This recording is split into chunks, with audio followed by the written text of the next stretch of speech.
Hey everybody, welcome to the Dollar Vigilante and also an Anarchast. We're going to put this on both channels. It's a very important episode that we're going to have Roger Ver on, the Bitcoin Jesus. We've had him on before to talk about Bitcoin. He's our go-to guy when it's anything to do with Bitcoin.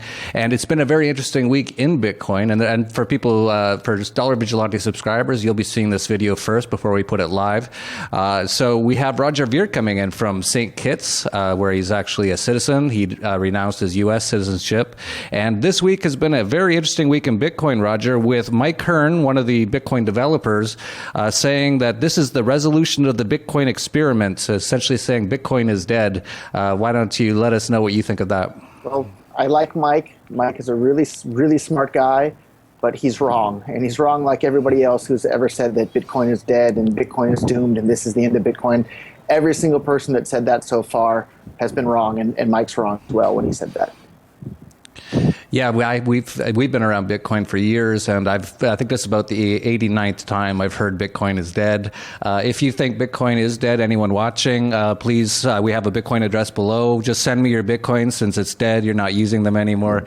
But he did cause quite a stir in the Bitcoin market. I don't know if it was all related to him, but it certainly looked like it. Bitcoin was trading around $450, and after he put out his article 2 days ago, it hit around $370 where it is now. So that's quite a drop. What's your take on what happened? My take as far as investment advice is I think this is another buying opportunity. I actually had some extra dollars sitting around from a real estate transaction that just finalized, and I literally wired them to a Bitcoin exchange on Friday to buy more Bitcoins with that money. And I'm kind of pleased about the timing, but if you look at what's going on, yeah, Bitcoin's having some problems or some issues or some infighting right now, but they're the absolute best type of problems you could possibly hope to have. The problems are being caused by so many people around the world wanting to use Bitcoin and starting to use Bitcoin that it's getting a little bit crowded with the current block size. So everybody's arguing about what the right way is to increase the block size in order to accommodate additional users.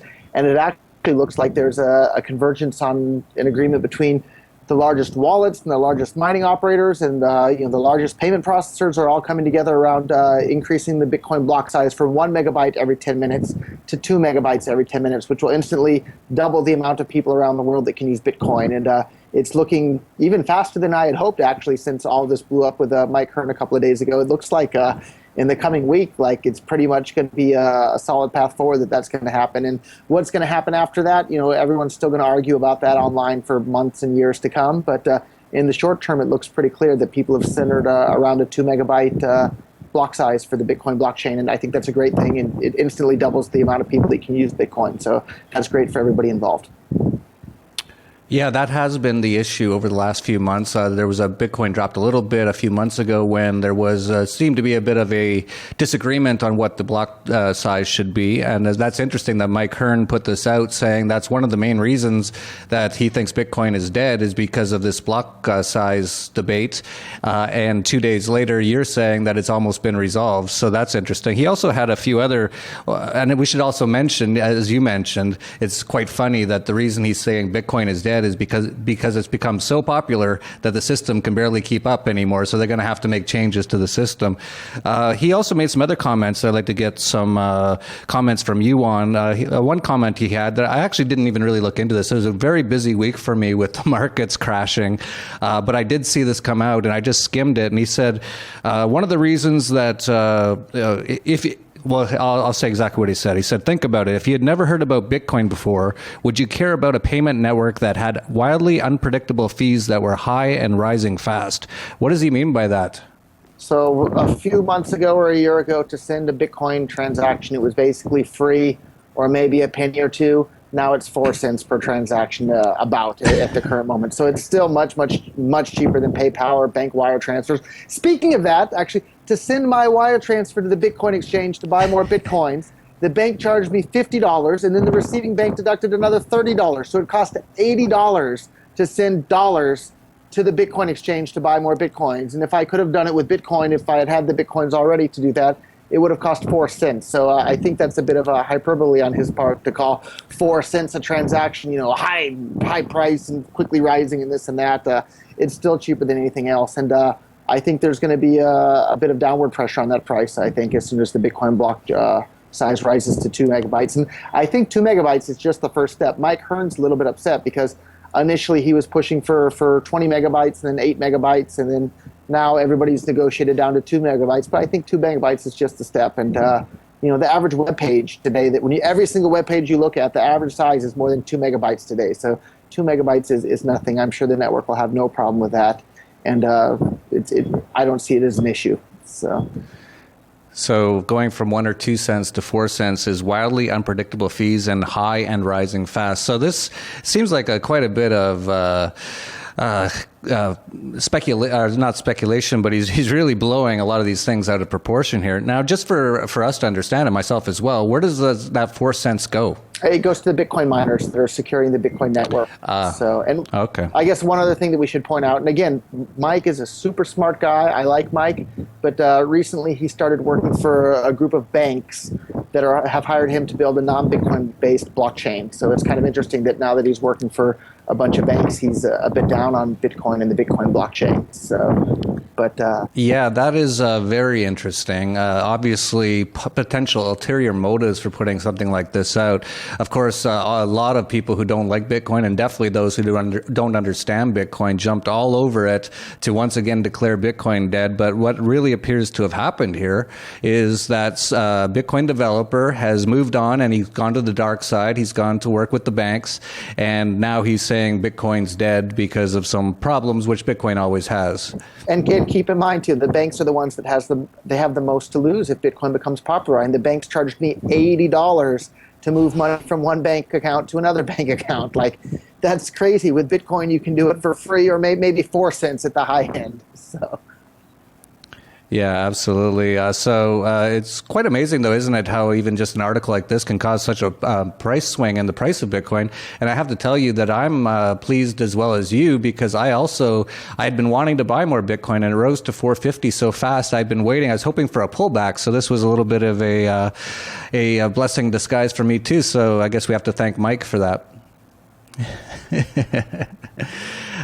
Is there any real concerns, though? This is the question. Do you see any real concerns for the future of Bitcoin in the short term with things like the block size and things like that? And maybe you could also sort of explain how these things work on a technical level, because it is very confusing. Even for myself, I don't understand how these changes exactly get made. So maybe you could say for the move from, if they move from 1 megabit to 2 megabit block, how is that decided exactly? What is the technical way that happens?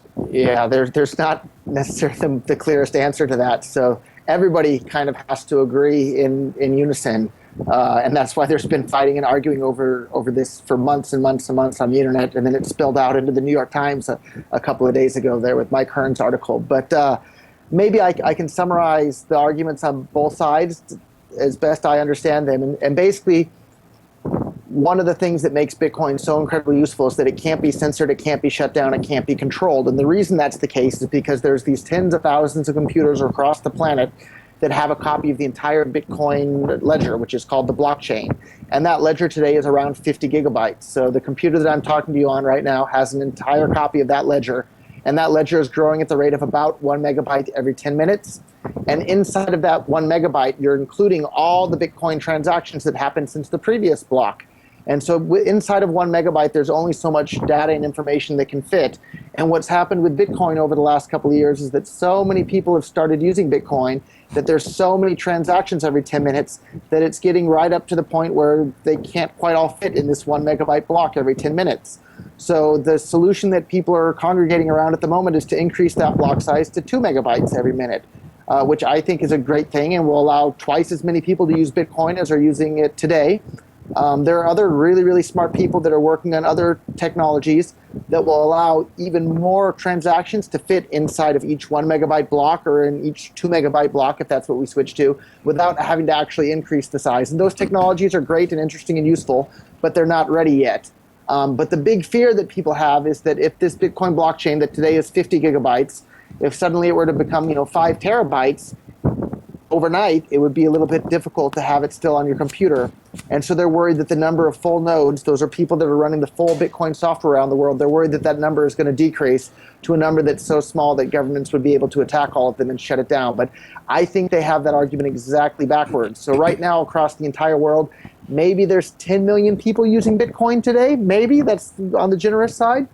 So, and that's with 1 megabyte blocks. They're basically full. So if we increase the block size to 2 megabytes, suddenly we can have 20 million people around the world. And if we increase it to 10 megabytes, maybe we can have 100 million people around the world using Bitcoin without even having to use these other technologies to fit more transactions in each block. And if that's the case, if you have 100 million Bitcoin users around the world compared to our 10 million Bitcoin users around the world we have today, I think we're likely to have a whole lot more full nodes around the world running the Bitcoin software, and a whole lot more businesses around the world that are running the full software, which makes Bitcoin even more secure from attacks from governments or anybody else. So I think the bigger the blocks and the more users the more people around the world using Bitcoin, the more secure and the more safe it is. But the people that disagree with me think that if the blockchain gets too big and the blocks are too big, there's going to be less full nodes, and it's going to make Bitcoin more susceptible to attack. But I very clearly fall in the camp that I think bigger blocks equals more people around the world being able to use Bitcoin, which makes Bitcoin more secure and safe. So. That's very interesting. Thank you for helping us understand that. I'm just reading through his article. I never even read the full thing. I've been so busy. But it says here that in a company, someone who did not share the goals of the organization would be dealt with in a simple way, by firing him. But Bitcoin Core is an open source project, not a company. And he seems to be saying that like it's a bad thing. So my question to you is this Michael Hearn, is he some sort of socialist or statist? Does he not like the open free market? No, he has some real legitimate gripes and claims here. So what's been going on is there's been one person particularly in the Bitcoin ecosystem that controls a lot of the main discussion forums where all the people that are super interested in Bitcoin are discussing things all the time. And what happened is that anybody that proposed increasing the Bitcoin block size or proposed any of the solutions to scaling Bitcoin that wasn't in line with this group called Bitcoin Core, which are a bunch of developers, anybody that proposed anything that was in disagreement with them, their post would be deleted. They weren't allowed to post it. It was outright being censored from all these forums. So that's definitely a big problem. But that's starting to be solved right now. People are migrating to forum.bitcoin.com, or they're migrating to reddit/r/BTC. And both of those forums allow free and open discussion. But it's really been too bad what some of these other people involved in Bitcoin have been doing as far as censoring dissenting opinions, including my own. Interesting. Let me ask you about the Bitcoin Investment Trust. This is traded on the over-the-counter market in the U.S. under the ticker symbol GBTC. We've been following it for a while at the Dollar Vigilante. We've always mentioned that it seems to be trading at a really high valuation over the price of Bitcoin. But then after this week, what happened, it seems to have come down a lot. It came down much further than Bitcoin. So a lot of that overvaluation seems to have been wrung out of it this week. I just wanted to ask you what's your take on the GBTC for people who don't necessarily, for example, I'll give you one example right now. My own mother, she's about 70. She's not doing very well health-wise. But I manage her portfolio. And for me to go and try to explain to her, I bought Bitcoin and it's sitting in this wallet somewhere, just not going to happen. So, but she does have a stock brokerage account. So I was actually looking at buying GBTC on Friday. I missed it, so I'll probably buy it on Tuesday. But what's your take on buying that as a way to get some exposure to the price of Bitcoin? If you're in your 70s, it's probably not the right time horizon for you there. But if you're younger than that, I think it's fantastic because you can buy it tax deferred. So you can have all the capital gains. If Bitcoin winds up being a hit all over the world, all those capital gains are tax deferred. So that's a great thing. And I don't know a huge amount about what they're up to there, but from what I have read about it, it seems really clear that the reason the price is diverging from the actual price of Bitcoin is because of these government regulations that aren't, I believe if you buy the GBTC or whatever the ticker is there, you're not allowed to sell it until after you've held it for like 6 months or some arbitrary amount of time, which makes it so that the price can't stay in lock with the actual Bitcoin price. Yeah, I'm not sure on that. We've been looking. It's very confusing. That's why we haven't fully recommended it outright to our subscribers, is because it's very confusing how they've got it set up. So that's why I was asking you, but you're not completely aware of it either. So we'll just leave that as it is. But I think it's really important just to mention here that this is why you should be paying attention to what's going on in Bitcoin. So many people could just be thrown off, and I'm sure there's a lot of people who might have been thinking about getting some Bitcoin and just thought it's dead now, and it's in the media a couple times. It's the opposite of dead. Yeah. Absolutely. And I think that's why it's important to subscribe to our letter. We talk about Bitcoin all the time. Dollar Vigilante, just go to dollarvigilante.com/subscribe. There's also a great product to learn about Bitcoin. I'll put a link to that down below. That's done by Max Wright. He'll also be at Anarchapulco. And of course, you, Roger, you're going to be at Anarchapulco. So there's going to be a lot of Bitcoin talk there. And it's just so important to get the real facts. As usual, anything sort of in the media or being reported in the media, if you just listen to that, you're not going to have any idea what's really going on. Absolutely. So, and I'm really excited about Anarchapulco. It's going to be an amazing event with so many amazing people coming in from all over the world. So if you haven't bought your tickets yet, go to anarchapulco.com and get them. And you can pay in Bitcoin too. Yeah, of course. No, we actually prefer that, of course. And so it'll be great to see you here. Of course, Roger, you're definitely a Dollar Vigilante type person. You've renounced your U.S. citizenship. You're there in St. Kitts right now, where you actually are a citizen. You're a Bitcoin guy. So it would be great to see you here. And it's going to be a great crowd this year for Anarchapulco. The day before, by the way, is the Dollar Vigilante Internationalization and Investment Summit. So I don't know if you get in early or not, but you might. Maybe we can get you involved in that. That sounds great. All right. Well, I really appreciate it. I know you're super busy. You couldn't even respond to me yesterday with all the responses you had to send out to this one article. But thank you for giving us the scoop on what's really going on. Always a pleasure. Thanks so much, Jeff. All right. We'll see you next month, Roger. So that's it for the Dollar Vigilante and Anarchast. So I'll finish with both taglines. That's it for Anarchast. Peace, love, and anarchy. And the Dollar Vigilante. Stay safe out there.